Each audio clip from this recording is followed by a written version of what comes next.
और उनके जो सहयोगी जज हजरात हैं उनको समझाने की कोशिश की कि आखिरकार हमारा मौक़िफ़ क्या है, हम किस अंदाज से जो 5 अगस्त 2019 को हुआ हम उसको कैसे देखते हैं और हम क्या उम्मीद कर रहे हैं ऑनरेबल सुप्रीम कोर्ट से।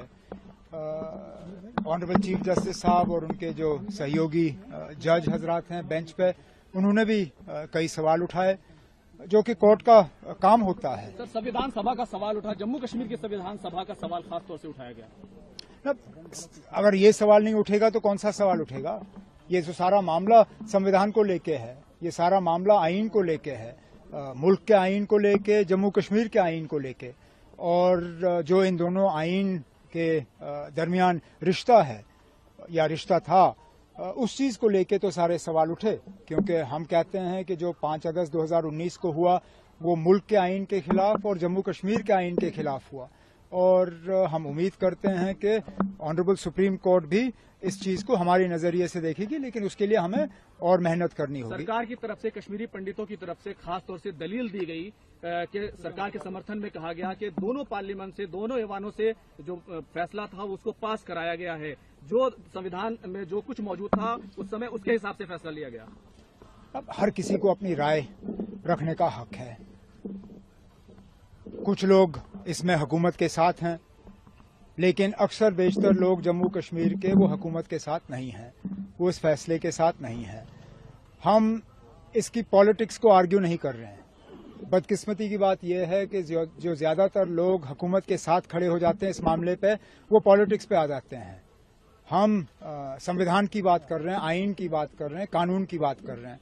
हम कह रहे हैं कि वहां पे सियासत छोड़िए, पॉलिटिकली इसको आप हर अंदाज से जो है इसको बेचा जा सकता है, लेकिन जहां तक संविधान की बात है, हम कहते हैं इसमें आईन की खिलाफ वर्जी हुई है, या आईन के खिलाफ सारा मामला हुआ है। सरकार का हलफनामा भी आया जिसमें कहा गया कि हालात बदल गए, बहुत सारे टूरिस्ट आए, लोगों को उनके हक मिले, तमाम बातें हुई। कौन सा हक मिला ना? कौन सा हक मिला हमें? मुझे बताइए ना, कौन सा हक मिला?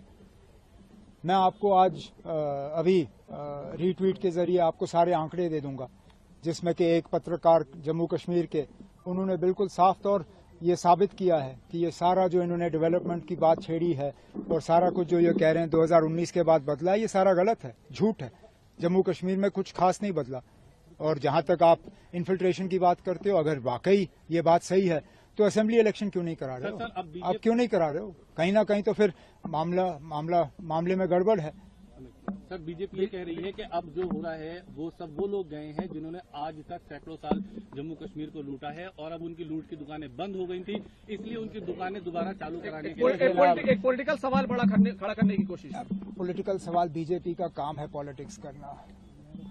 पॉलिटिकल जवाब हम उनको देंगे अगर वो मैदान में उतरने की हिम्मत करें। बुजदिलों की तरह वो असेंबली के ये इलेक्शन कमीशन के पीछे क्यों छुपे हुए हैं?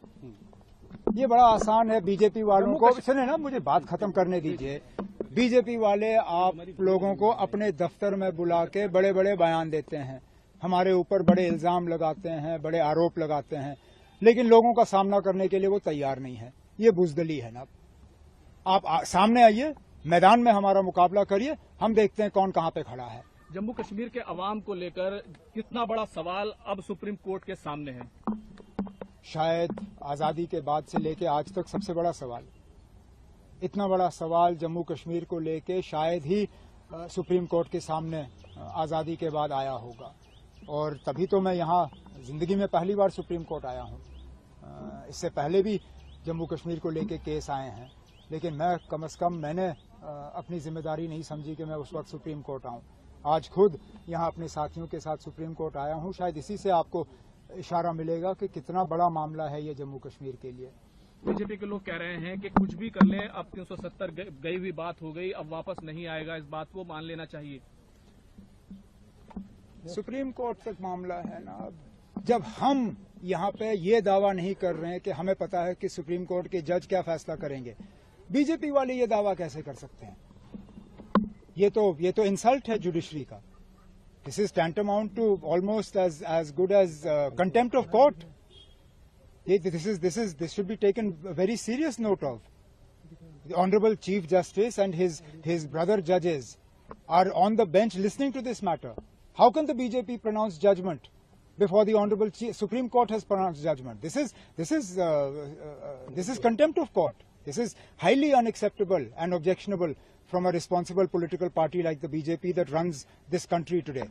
They should give the Supreme Court the chance to hear both sides. Let the Supreme Court give its judgment. जो Supreme Court का judgment होगा उसको कौन इनकार कर सकता है? पीडीपी सदर में नमस्कार, मैं हूं मानक गुप्ता। अगर आपको हमारा ये वीडियो पसंद आया हो तो इसे लाइक और शेयर जरूर करें और हां, हमें सब्सक्राइब और फॉलो करना ना भूलें ताकि आप देश और दुनिया की कोई खबर मिस ना करें। तो जुड़े रहिए हमारे साथ और देखते रहिए न्यूज़ 24।